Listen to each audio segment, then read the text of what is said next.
Hello everyone. Today I want to talk about the book The Crossover by Kwame Alexander for my first vlog. And I want to look at the theme that is throughout this entire book about identity, about personal identity, and especially in context of young adults and adolescents, and how much of a struggle it can be for them to find their own identity. But what I really want to focus on in this first vlog is Josh Bell and his struggle that he has with losing his childhood identity before he can even form what other identity that he wants to have growing up.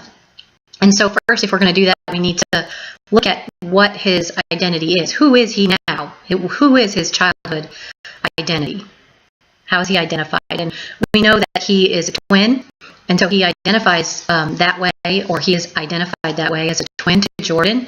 He also is given a nickname, which he brings up in the very first introduction in the book, and it's Filthy McNasty. And we know later on that he's given that by his father, who means it as a compliment, but Josh is not entirely happy about this nickname, as anyone would be not too happy about it. But he later on does start to embrace it as he sees it tied in with his basketball playing abilities.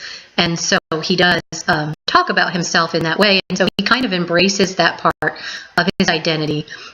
He's also the son of Chuck Bell, a professional basketball player, former professional basketball player, and his mother is the assistant principal at his school. And so he's known as the son of these successful people, influential people. That's part of his identity. A lot of his identity is just simply given to him by his family, and it also comes from expectations that his family has for him. For example, with his basketball playing, his father raised him and his brother to play basketball. And so that's part of who he's grown up to be, and part of who he considers himself. But a lot of these things are just basically because of the way he was born and his situation that he was born into. And so what I want to look at is the loss of this childhood identity and how it starts to affect Josh and the struggles that he has, because he does begin to lose this person.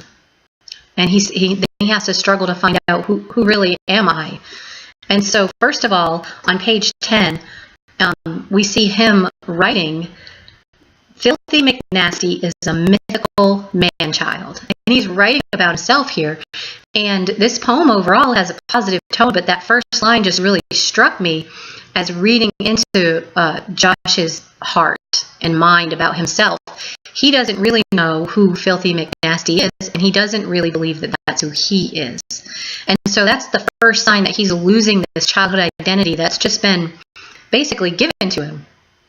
And so he's going to try to find out who that is, and maybe some of these things are still going to remain later on, and maybe they won't, but we do see he starts to lose a lot of this identity, and it's hard. It's a hard time. It's a turbulent time. So first thing he loses are his locks. He really sees himself as the one with the long hair, with the locks that he had to grow for however long of his childhood it took him to grow those. And he loses them after a bet with his brother, and they cut him off, too many off, and he has to shave all of his head.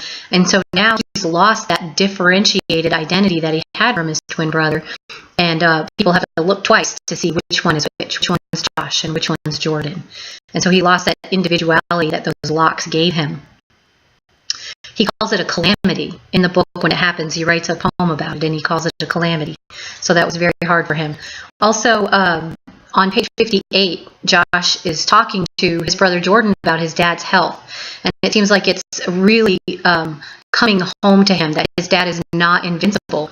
And all children go through that when they find out that their parents are not immortal, they're not invincible, they're not superheroes, and that's a part of growing up. But it's also a loss to Josh in his identity, in who he is, because he's the son of this professional, larger-than-life basketball player. And now he's in poor health, and so that is a loss for Josh, for sure, right there. The book sort of quickly culminates this idea, these losses to his childhood identity, from pages 114 through page 120. And on 114, the title of the poem is second person, and he talks about being alone and being away from his twin. And so we see there that he lost his identity as a twin now that they're growing up, they're growing apart.